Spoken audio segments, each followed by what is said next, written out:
తమిళనాడులో చాలా కాలం పాటు ఒక రకంగా దేవుడి లాంటి ఇమేజ్‌ను సొంతం చేసుకున్నటువంటి సూపర్ స్టార్ 'రజనీకాంత్' గారు సీన్ కట్ చేస్తే ఇప్పుడు ప్రస్తుతం తమిళనాడులో తన క్రెడిబిలిటీ అంటే తనకున్నటువంటి ఇమేజ్‌ని పూర్తిగా పోగొట్టుకున్నారు అని అక్కడ జరుగుతున్న పరిణామాలు అండ్ 'రజనీకాంత్' వ్యవహార శైలి తను టెన్షన్ పడుతూ ఉండడం, ఏకంగా మీడియా ముందుకొచ్చి కూడా కొన్నిటి మీద వివరణ ఇస్తూ ఉండడం. ఈ పరిణామాలన్నీ కూడా రజనీకాంత్ ప్రతిష్టను పూర్తిగా మసకబారేలా చేస్తూ ఉన్నాయి తమిళనాడులో అని చెప్పి అర్థమవుతుంది. మరీ ముఖ్యంగా విజయ్ సీఎం అయిన తర్వాత రజనీకాంత్ డైజెస్ట్ చేసుకోలేకుండా వెళ్తూ ఉన్నారు అన్న ప్రచారం తమిళనాడులో చాలా జోరుగా సాగుతూ ఉంది. దానికి రకరకాల కారణాలు. ఫస్ట్ నుంచి విజయ్ ఫ్యాన్స్కి, రజనీకాంత్ ఫ్యాన్స్కి యాక్చువల్గా ఫ్యాన్ వార్ ఉండే. ఎక్కడే కూడా విజయ్ వారిని ప్రోత్సహించింది లేదు. మీ పని మీరు చేసుకోండి, పాజిటివ్గా ఉండండి, ఎవరి మీద శత్రుత్వం వద్దు, మన పని మనం చేసుకుందాం ప్రతిసారి విజయ్ చెబుతూ ఉండే అంతకుముందు కూడా. బట్ ఫ్యాన్ వార్ మాత్రం భారీ స్థాయిలోనే ఉండేది ఇద్దరు ఫ్యాన్స్కి. ఇప్పుడు అది యాక్చువల్గా ముదిరి ఇప్పుడు విజయ్ సీఎం అయిన తర్వాత రజనీకాంత్ డైజెస్ట్ చేసుకోలేని పరిస్థితుల్లోకి వచ్చారు. తీవ్రంగా అసూయ చెందుతూ ఉన్నారు. ఏకంగా అసూయ అనే హ్యాష్ ట్యాగ్ తమిళనాడులో కానీ ట్రెండింగ్లో వచ్చే పరిస్థితిలో ఉంది.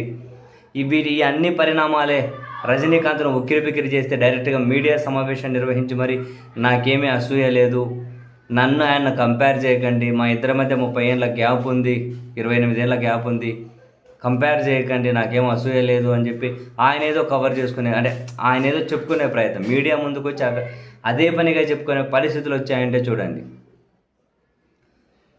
అంటే విజయ్ సీఎం అవ్వడం రజనీకాంత్కి ఇష్టం లేదు అనేది ఓపెన్ సీక్రెటే.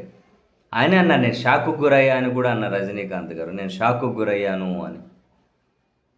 అండ్ అదే సమయంలోనే ఇంతకుముందు రజనీకాంత్ జయలలిత గారికి వ్యతిరేకంగా బహిరంగంగా స్టేట్మెంట్లు ఇచ్చిన, నిరసనలు చేసిన మరికొన్ని ప్రభుత్వాలకు, అంతకుముందు రామారావు గారిని దించేసి చంద్రబాబు నాయుడు గారు తనను ముఖ్యమంత్రికి ఎక్కించే క్రమంలో అప్పుడు రజనీకాంత్ గారు యాక్టివ్గా కనిపించిన, అప్పుడు ఎప్పుడు రానంతటువంటి బ్యాడ్ ఇమేజ్ ఇప్పుడు విజయ్ సీఎం అయిన తర్వాత రజనీకాంత్ డైజెస్ట్ చేసుకోలేకుండా ఉన్నారు అన్న ప్రచారం అయితే కని విని ఎరుగని స్థాయిలో రజనీకాంత్ యొక్క ప్రతిష్టను అయితే పూర్తిగా మసకబారేలా చేసింది.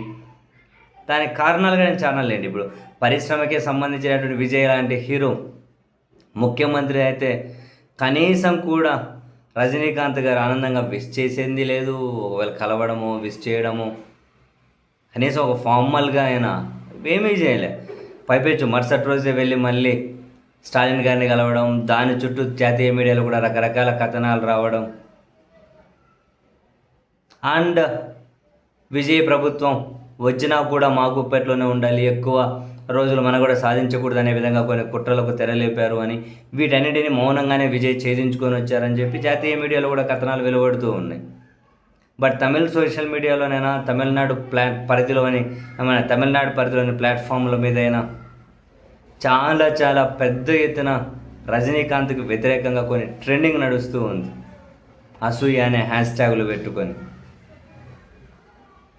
మరి నిజంగానే రజనీకాంత్ గారికి అసూయ లేకుండా ఉంటుంది అంటే ఆయన లేదు అన్నా ఉండకుండా ఏముండదు. ఎందుకంటే పెద్ద ఫ్యాన్ వారే నడిచింది చాలా పెద్ద ఎత్తున.